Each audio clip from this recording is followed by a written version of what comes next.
our i4.0 manufacturing technology working group. We do have a collective from academia, so I'll turn the floor over to Jeff Orzak to really set the tone for this meeting. We do have some of our working group individuals participating, both from the service providers as well as the manufacturers. So welcome everyone, and looking forward to today's discussion. So Jeff, take it away. All right, thank you. Just for all our new participants, this is the Manufacturing Technology Working Group. It was put in legislation last year, and we've been meeting since September. Our goal is to create comprehensive profiles of those providing Industry 4.0 services in Connecticut, service providers federally and state funded, to do a value stream map and gap analysis of how the providers work, and then to report out in October. Today's meeting, we will discuss the gap analysis focused on universities' services in Industry 4.0 and 2 manufacturers. Before we get started on that, I just want to open it up to see if anybody else has any comments or anything they'd like to share. Paul, any updates from you? Hi, Jeff, and hi, everybody. No, we continue to work together as a group here to kind of fully capture what's in the ecosystem as it relates to Industry 4.0. Certainly on the on both the defense side and the commercial side in Connecticut, there's tremendous opportunities for us to accelerate the adoption of advanced technology, and we need to do it. We need to do it to meet federal requirements, and we need to do it to increase efficiencies and improve overall quality in all of our supply chain. So very excited about this group and very excited about the work that we're doing, and really looking forward to today's meeting and the updates from academia. So thank you, Jeff. All right, thank you. All right, I am going to share my screen now. Oh, hold on one second.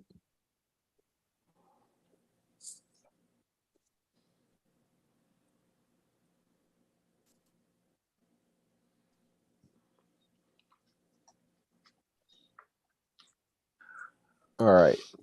So as I said, this is committee is a legislatively mandated group being co-chaired by the Connecticut Center for Advanced Technology and CONSTEP. One of our goals is to categorize how suppliers support Industry 4.0, the manufacturing ecosystem, and to look at any gaps in that support. And so as part of that, we've invited some additional academic colleagues to join the committee today, and we'll focus on how Connecticut's state universities, the universities in Connecticut are supporting us. Just for everyone's reference, Hasham has been representing CCIC throughout the meeting, but we wanted to get insight on a more per campus basis today. So just as some background, in September, October, and November, our manufacturers got together and they defined this process map of how they engage manufacturers, or how a manufacturer would be engaged in developing a technology program. And so the first point is that there's some opportunity identification. That could be customer demand. It could be a need for increased production, anything like that. From there, they need to engage the ecosystem because they don't know what they're doing yet. They don't know exactly what solution sets there are. They don't know what approaches to take. So some form of engaging the ecosystem. And this could be as simple as Googling to figure out what's going on. And then from there, they want to identify, evaluate, and select a solution to work through. And then after they've picked the solution, they want to identify, evaluate, and select the provider. Though there's certainly decision-making in any of this process, they really wanted to highlight that there was a need for the PROCEED decision, which is based on return on investment and strategic needs and things like that. And then they develop a project plan, execute it, and close out with solution implementation. So the goal today is to go through a customer journey map of that process and to see where each university is assisting manufacturers in identifying opportunities. Hold on, I got to move something on my screen. Creating awareness, educating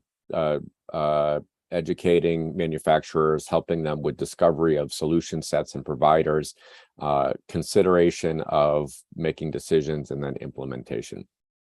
And so I am going to stop sharing for a minute, and then I will do some introductions of our guests from the University of New Haven, the University of Bridgeport, and Quinnipiac University. So why don't we go in alphabetical order? University of Bridgeport, I'm sorry, I won't try to pronounce your name.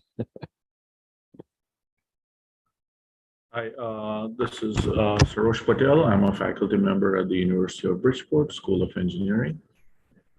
Thank you. University of New Haven. Hi, everyone. Nadia Ardel here. I'm a faculty member in the Industrial Engineering program.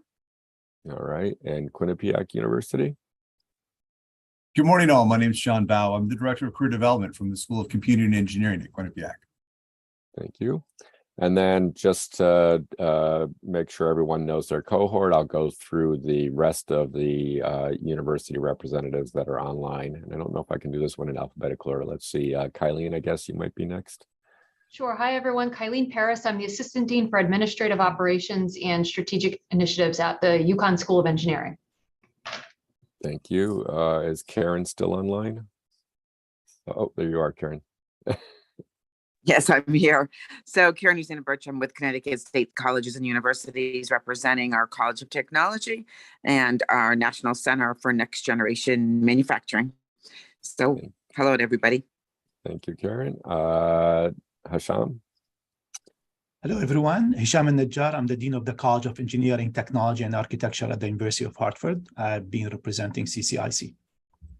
Thank you. And I think lastly is Sarah. Morning, everyone. I'm almost to my desk. Sarah Miller. I'm an Associate Dean at the School of Engineering and Applied Science at Yale. Nice to see you all. All right. Thank you. All right. And I'm going to start resharing, and I am going to share the editable version. For this, I will just do some simple notes. I will go back to the recording later to capture more complete notes. All right.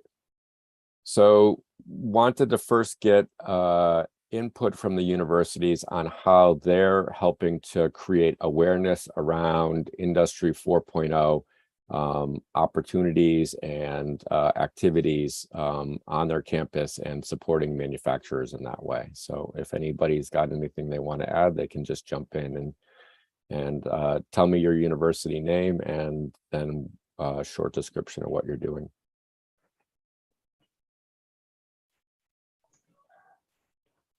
Jeff, is this for just for further clarification? You're looking to find out what we're doing with industry or actually amongst our students? Anything that supports industry. So some of that will be student development, but let's focus on, if it's, internships are probably in play, but we don't have to document every program that you guys are creating.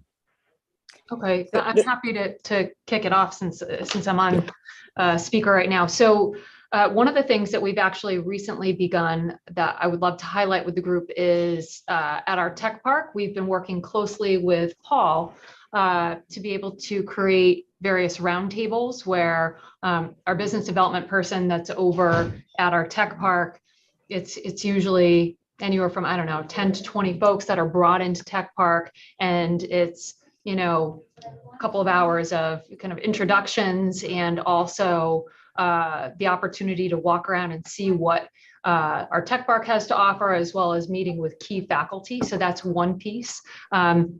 Certainly the internships and recruitment opportunities is another. Senior design, of course, is another opportunity for those that don't know what senior design is. It's a project that our undergraduate students usually take on in their senior year, and they complete it over the duration of both the fall and spring semester. As far as different types of opportunities that we're also tailoring, working with our students, we have a student training program that we've been working to put in place in our machine shop so that there's more exposure, and also that student training program will then allow for a different kind of recruitment pool, a different kind of added chit, if we could call it that, in that student's back pocket, that not only, are they in, let's say, mechanical engineering, but also they've gone through this student training program so that they also have that additional kind of hands-on experiential learning, background as well. All right, thank you. So this is Karen. I did want to just, there's a lot going on, but I thought I'd just maybe mention a couple of things that really relate to Industry 4.0. We had actually faculty that were trained for artificial intelligence curriculum through a program that's being offered through Intel. It is targeting community colleges, but it's a national network that we applied. We had to go through an application, and it was somewhat competitive. And then once we were accepted, this is again our whole system, we had 4 faculty members that in the spring completed the course on AI. So definitely fits Industry 4.0 in terms of how we can now use that information and use that curriculum in our programs across all 12 community colleges at this point. So I wanted to at least mention that. Okay. Anyone else? Yeah, I'd like to speak about the initiatives at University of Bridgeport. We have an entrepreneurship center. So we support local entrepreneurs in terms of prototyping or hand-holding in terms of getting patents or copyrights of their product. Also, we have a manufacturing and advanced prototyping center. So if they want to build an early prototype, we help them out. And in addition to all of these senior design and what was mentioned earlier for our undergraduates and graduate students, we have a very good AI and artificial intelligence program. We have our director, Professor Mahmood here. I think he can also add to that. And we also support local industry in terms of using our manufacturing and 3D printing capabilities. We had a local developer who wanted a scaled model of their building, so we helped them prototype that. Okay. Yeah. Good morning, all. Again, John Bao from Quinnipiac University. Like our friends up at the University of Connecticut, and Kai and I have worked together for a long time, all of our schools of computer engineering will offer opportunities for students in experiential education, whether it's the entry-level hiring or internships. To that end, we partnered with our friends at CCAT this past spring to launch the first ever statewide manufacturing, engineering, technology career fair that was open to job seekers from all over the state, both colleges, 4-year, 2-year, and folks from the public. And we'll explore ways to continue the successes built on that. Additionally, in our cybersecurity program, our leader, Fred Scholl, has received a state grant through the Tech Talent Accelerator to develop some cybersecurity badging programs. And part of the emphasis there will be on manufacturing technology. And we're actually hoping to help secure industry partners to really help shape the way that badging program is going to work so that we can develop these workforce development solutions that are going to meet the immediate needs of our manufacturing partners across the state. All right, thank you. I'll go for next for the University of New Haven. It's probably going to be a repeat of what everybody else said, but just for the record, we do have. And just sorry to butt in. I even though I'm not writing specifics down, the specifics are very helpful, and I will capture those later from the recording. So definitely looking for the differences in specific activities. Okay, so we do have Connecticut Institute of Technology, mainly our computer science, EE computer engineering programs are very active in that institute. A lot of grants going on in there. One of the areas that they're focusing on is Industry 4.0. Mechanical and industrial engineering, very focused on data analytics at this point, integrating operational analytics into the curriculum so that the students, when they get their degree, they are exposed and know the tools that are going to be in high demand when they graduate. We do have individual faculty having grants working with the companies, but as far as when you think about the overall Industry 4.0, we do not have a coordinated effort. And I'm hoping that with participating in this group, that'll be one thing that we can bring to our campus and maybe bring everybody together and have a theme and have people multidisciplinary working together. Senior design, the capstone, same thing. We do have entrepreneurship and innovation program as well, working with companies. Makerspace is integrated into many of the courses. 3D printing is becoming really a standard for the undergraduate students. I guess that's what I have in mind for now. All right, thank you. And just while I've got everybody, I don't know if Sarah or Jackie saw my note. I mean, sorry, Jackie or Sarah was outside the meeting. We're good. Yeah. Everyone's back. All right, thanks. All right. Do you want me to say anything about the university, or I have said that before? No, you can go ahead. Part of it we'll use as brainstorming, and if you trigger new ideas, that's great too. Okay. I think we have been changing what we do dramatically for the last 2-3 years.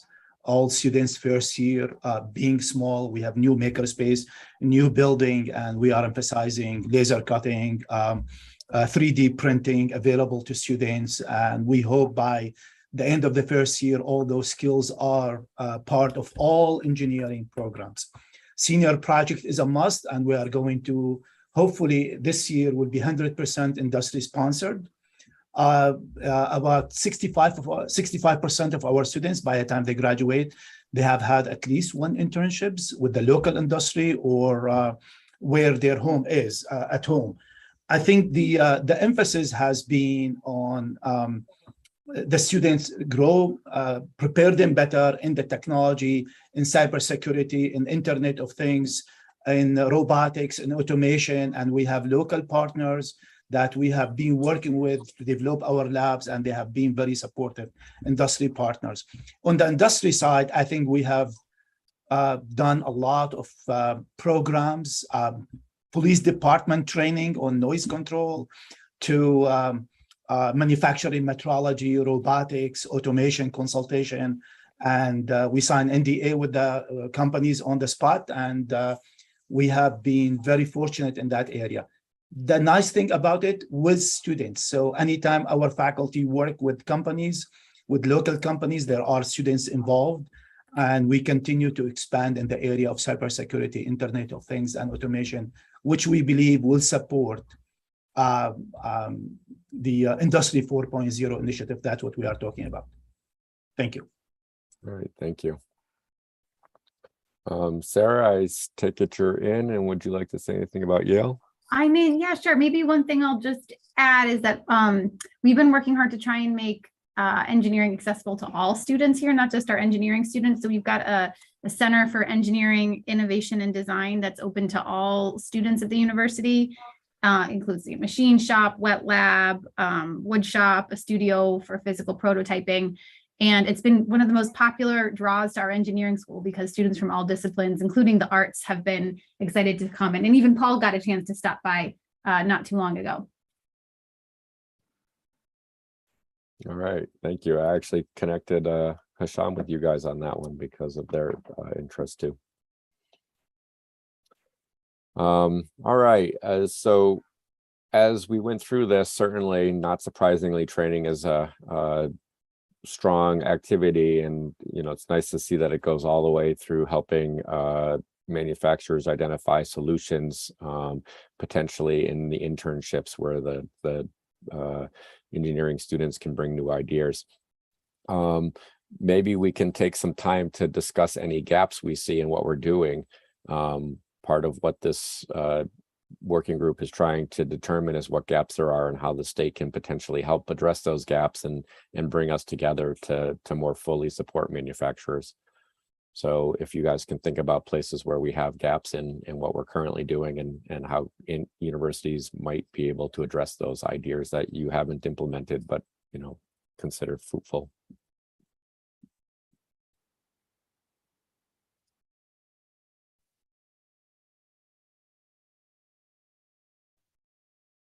There's an obvious dearth in the state of mechatronics programs. I see Mark's on the call and has been trying to work to Mark Brzezinski to bridge that gap. But compared to, I go out and other states, for my business, and Mark has done that as well. And I think that there's an awful lot of states that are way ahead of us as far as the infrastructure, the collaboration with industry, partnerships, the apprenticeships, and everything else. I mean, we've got 2 tiny little programs in the state relative to what I see in other areas. So I think that there's a massive gap there. And I think it's a real strategic opportunity for the state if we can build that out, because obviously Industry 4.0 doesn't just touch manufacturing. If you own a big hotel complex, you've got people that you've got to hire that handle all of the networking and IT in the hotel, and things, all aspects of all of the hotels are getting smarter and require different skill sets and knowledge to maintain them. And schools, every school, it's the same type of thing. And so, we're just at the tiniest level, really, from a overall build out perspective. We're just at step 1. In my opinion. If I may, Kathy, you mentioned mechatronics. Is it the name of the program or the skills students gain? Because we all, in all our engineering programs and engineering technology, students cannot graduate without those skills. Maybe I'm not talking about engineers. Engineers, are going to go into engineering jobs, but you're not going to hire an engineer to handle the stuff that I just was speaking about at a hotel. You're not going to hire an engineer to handle the mechanical maintenance issues at a school or at a business complex. And then every single company, I was talking to the guy who's in charge of all of production at Bigelow Tea. And, there's Bigelow Tea that has robotic palletizers and a lot of, integrated systems in their factory. He's not going to be hiring engineers to manage that stuff. There's a place for the engineers, no question. And I think we've got a good solid base in the state for the engineering programs with University of Hartford and Yale and UConn, and Central Connecticut, does an excellent job with the hands-on engineering programs for robotics and automation there. I'm talking about all the rest of it, which is honestly the bigger opportunity from a numbers standpoint, and the bigger whole as far as what we need.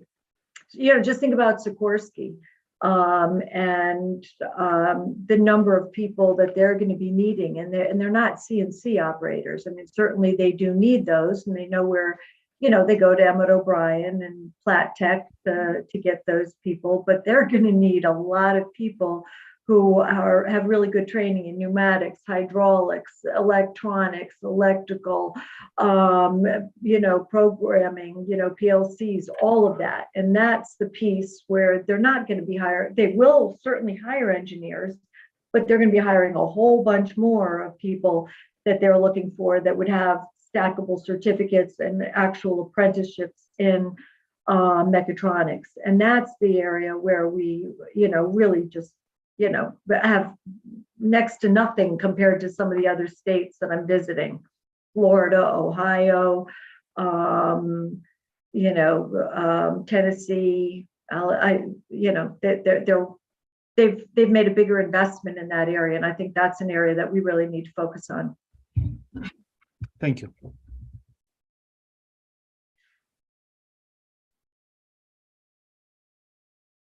There's an opportunity for an agency or one of these organizations just to help us all collectively better navigate this ecosystem. I've threatened a few times to turn my dean's conference room into one of those conspiracy boards with red yarn everywhere. There are a lot of wonderful efforts going on in this state. Many of us on this call know each other, and we've worked together here and there on a few projects, but some sort of clearinghouse where the different grants that may be available, the organizations that work in this space, the educational organizations that work in this space, and our partners, not just from the 4-year schools, but from the 2-year schools as well, can really sort of connect more easily. I think that's something that could be helpful. I'm engaged with the Connecticut Career Consortium, which is a statewide organization of the college career centers. And we do a terrific job of sort of keeping the 4-year schools abreast of each other. And we're really looking to expand more to connect better with our partners at the 2-year schools across the state, so that we don't have a series of individual efforts happening in silos, but we can try to act, if not perfectly in concert, at least with awareness of what each other is doing. And if somebody has the skills to develop that online, red yarn connection board, that would be fantastic.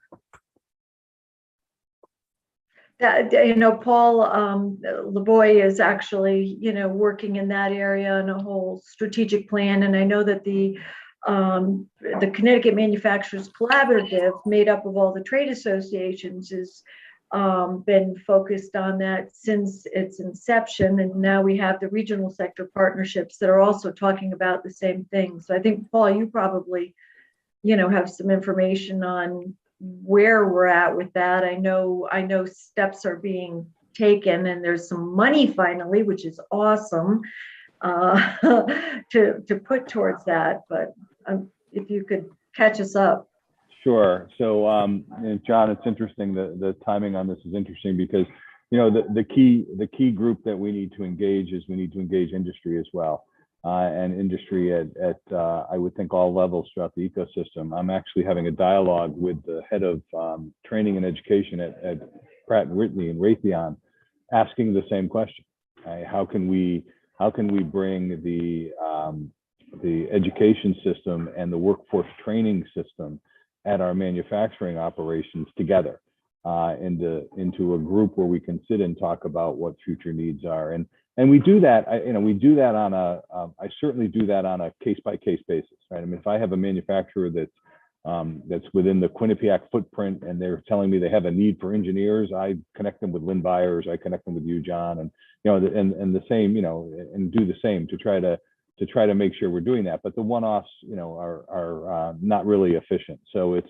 I think point well taken is how do we, and I've had this conversation with the community colleges as well, is how do we take the industry leaders and the education leaders and connect everybody together to, as you said, to make that red yarn board look a little simpler and look a little easier, so that we all kind of know each other and can better communicate. So I'm glad to see kind of both sides really wanting to come together with that, and that's certainly an initiative that we can undertake out of my office. So.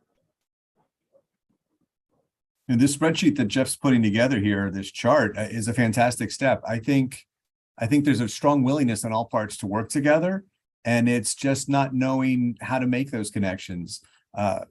Paul, I visited a small local company just a week or two ago that you had introduced us to, as you said, and they don't know what's available. They don't know how necessarily to connect with Jackie at CCAT, or how to talk to the folks at CT Next and maybe look at that Technology Talent Bridge grant. And any part that all of us can do on this call to help bridge these knowledge gaps is going to be fantastic, because we're all in this together. This is our state. We've got to all work together to lift this up. There's plenty of opportunity for everybody. We play nicely in the sandbox together. I know Mike Rochelo is one of our members of Manufacturers CT and also the Southwestern Manufacturing Regional Sector Partnership. And what he consistently asks for is basically concierge level service. The website would be great, but it's so complex. It requires more of a human conversation. Some people don't even know what questions to ask. And Paul has been, visiting so many companies and having those kinds of conversations. And Constep has been a tremendous resource for me in the past with those kinds of questions. With Jack Crane being my go-to guy to refer me out in different directions. And I like that idea of a human that you can call that understands the landscape and can help point you in the right direction.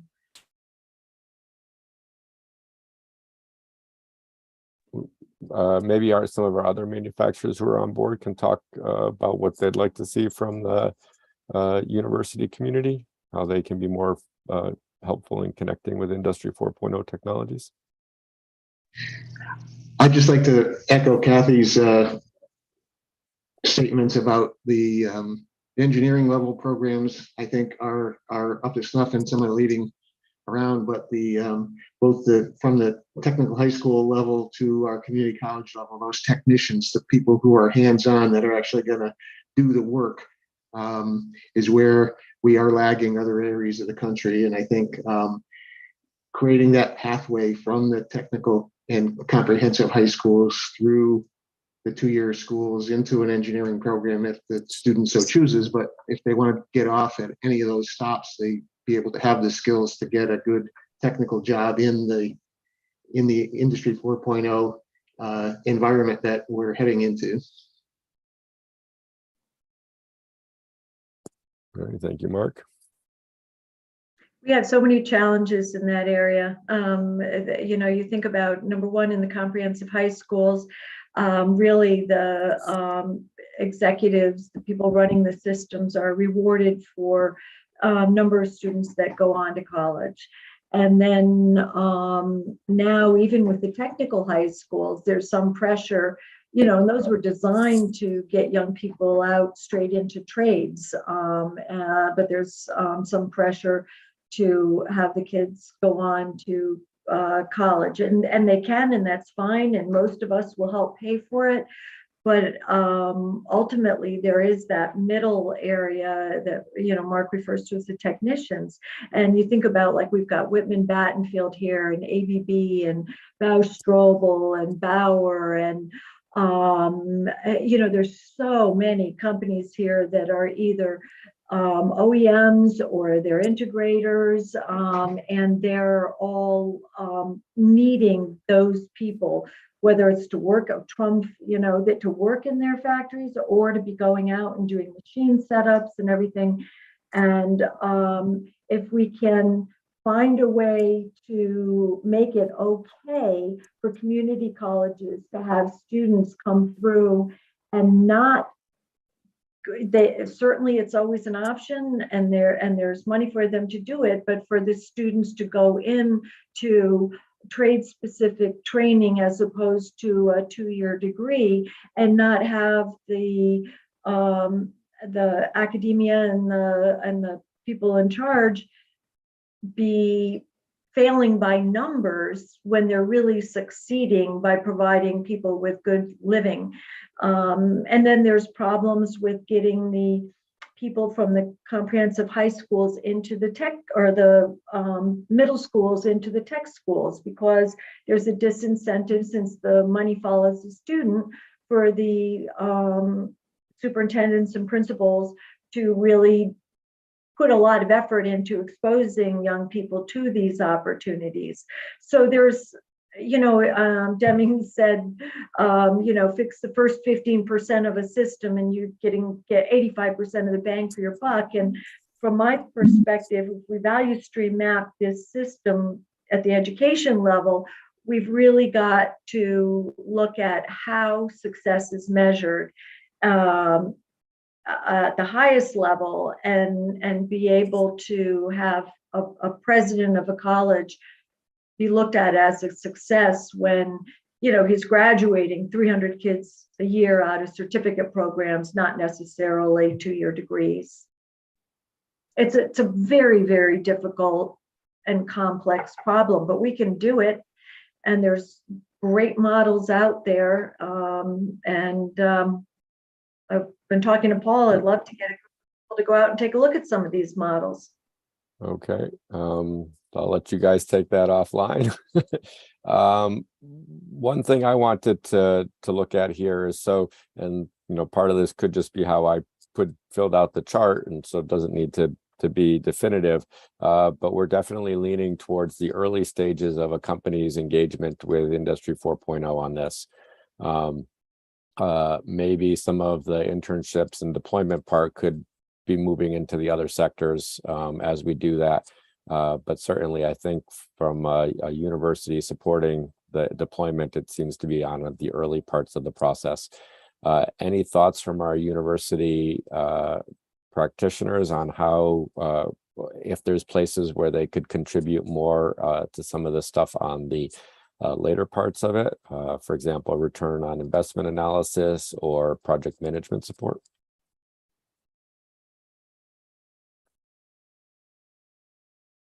I think any of the institutions here would be able to provide the knowledge needed for that, but I'm going to go back to what John brought up. It's about, you know, being aware of the opportunities that are out there, right? You know, is my expertise needed? So if you look at the programs of people who are on this call and the areas that are represented, I think what you just listed, return on investment, project management, implementing the selected solutions, those are the things that we definitely can help with. It's just, you know, figuring out where that need is out there.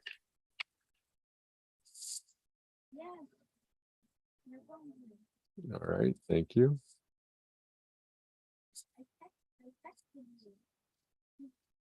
I agree. I think we have those skills among the universities, and we can do it as certificate or training or workshop, or just in you know, as needed knowledge in different area, in supply chain, in logistics, and risk management. I know the business school does risk management. We talk about engineering, but we all have business school that can do that, and they can help companies. I think somebody said earlier, and we have been talking about it, how do the companies, small businesses, how do they know what we have and what we don't? As Kathy was saying, everything is assumed as what we do. In our case, Industry 4.0 is engineering, which is, we do a lot, you know, we have engineering technology. We have program between business and engineering, computer science and engineering, and other related. If there is a website or there is a human who is in charge of that, it will help both sides, the suppliers and the industry. All right, thank you.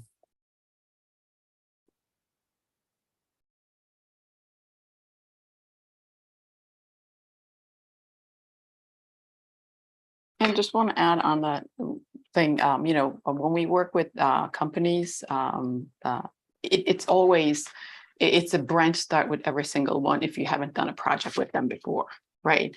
It's a learning period for, I think, both sides. For us, not so much because, you know, you already have some experience from your prior projects, but if the company is somebody that you're working the first time, there's that, you know, getting used to period, expectations, putting things together. So having a place where companies can go would not only, you know, speed up that process of connecting people, but once they're connected, you know, the implementation of the whole project could go faster as well if there is some kind of a template where people can go and, you know, check out their expectations, you know, yep, this is what I need, this is, I don't need that, and then move on to the next step in the process.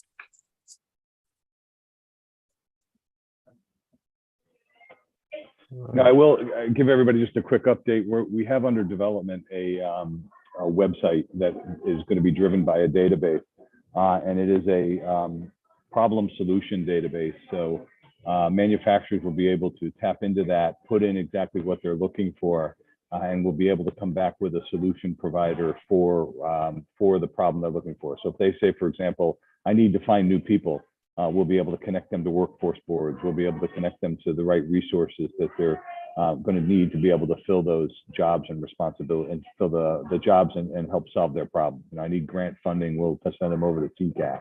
I need lean training, we'll send them to Concept, places like that. So, but it really comes down to communication. And I think a lot of this is with outreach and communication and making sure that people, they don't know what they don't know, and they really don't know what's not available to them. And we need just to do a consistent communication program around the fact that we will have all these resources for manufacturers. We'll have all these tools. And right now I am the manufacturing concierge, right? And so, and that's a party of one. So, we've had conversations about, how do we better serve the manufacturing community around this whole idea of a concierge service? And we can do it through technology, and there still needs to be a people part of it as well. I think it's all, I think everything that we're talking about is spot on. It really is all about how do we braid everything together, right? How do we make sure the communications are together, but how do we make sure that we continue to connect everybody together so that we're all trying to solve the same problem? That same problem is full manufacturing employment in the state of Connecticut. Every open job is filled with a qualified person. That's my vision and my goal as it relates to workforce development around manufacturing. So and it's a goal that's only momentarily ever achieved, by the way. So the next day somebody will quit or somebody will create a new job, but that's okay. That's the kind of goals I like. So I think we're working towards that end, and it's so great to hear that everybody's moving together to the middle. And before it was everybody pushing against each other, like not my, don't come into my area. This is, I'm doing this, I'm doing that, I'm doing that. And to see everybody start to come together and work all together is refreshing and very, very encouraging. So, thank you. All right. Someone else have a I mean, comment? just on a positive note, because of the needs, industry is looking to hire more professionals, in our case, engineering technologists. I think there is a better connection than before. I'm hearing from companies I never knew that they exist. They want to come in and recruit. I was like, I don't have anybody. 100% placement last year. Can I recruit for January? Come in and talk to students, So companies are reaching out more to us, and I'm sure it's working across all the universities because there is a definite need. They want to hire more engineers and engineering technologists and computer science. I have company reaching out from New York. I would like my graduate to come here, but I have companies coming from New York to give as a speaker and talk to students, hoping to recruit them. So if there is a website for us to look into what the needs are and the companies, and for us to connect with those companies, it would be also helpful to our students to know those companies exist in Connecticut. I don't have to go somewhere else, and they'll have more options. So this is a positive. I think there are more connections going on right now.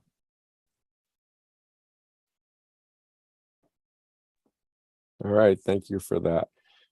So I'll put out one last request for comment before we wrap up for today. Anybody else? Sure. Hisham, anybody that from New York that wants to come to recruit our students, tell them they have to open up an office in Connecticut. They should come see me. Either that or let me know when they're coming so I can give them directions. Yeah, you go 91 north, go about 50, 60 miles to that part of Connecticut. Go. I'm teasing. So many of them. Yeah. Well, we produce great students. That's why. We produce high quality, well-educated students. So they should want them. We just want to keep them here. That's my job. Keep them home. I want to make all the moms happy. Keep all the kids home. To throw a Paul quote out there. If you learn in Connecticut, you should earn in Connecticut. Yeah, I was going to say we want to keep the ones who come here from out of state too. I like that. Yes. All right, thank you, everyone. This was productive and fruitful. We'll compile that information and make sure we try to reflect it in our final report. Just for our regular attendees information, our next session, September 16th, will be in person. It will be at the state capitol. We're working out the details on timing and agenda, and so we'll get to that to you as soon as possible. At this point, you all should have holds on your calendars for both the morning and the 11 to noon slot. So that should be, we'll fit it into some period with the holds already exist. But we're looking forward to talking with, meeting together, but also having members of the Commerce Committee there. So keep that in mind. Jackie, did I miss anything else? No, just a correction on the date. It's the 14th. Oh, sorry. Thank you. So looking forward as we're closing in on our time as a working group collectively with some invited stakeholders and partners across industry and academia. Our final report due to the Commerce Committee is October 1st. So there will be a first look of our report on that day of September 14th, but really it's going to be an acknowledgement of all the hard work, the rolling up of the sleeves, our service providers and academic partners and our small to medium-sized manufacturers have done, and then carving the path, as you heard about Paul Lavoie's strategic plan, right? How we're going to really be able to elevate Connecticut to be like other competing states and make everyone know it, right? We're working through that. And it will be both celebratory, but then again, knowing that we still have a lot more work to do. So looking forward to closing in on this over a year-long journey. So thanks so much to Jeff and Constep and our team, our collective team. So we'll hang in the line. Any final thoughts? Sorry, Nicole. And otherwise, thank you so much for your time. Best of luck to you all with this semester. And, we are available. So direct message us on LinkedIn, connect and follow Paul, stay connected via email, raise your hand so we could really be a part of the movement to move all of this work together. So we're going big. We're going big on internships next year too. So pay attention to Jackie. Pay attention to Jackie on our internship program as well. We need all your support. Yes. Sorry, Jackie. Take it away. Thanks. All right. Thank you, everyone.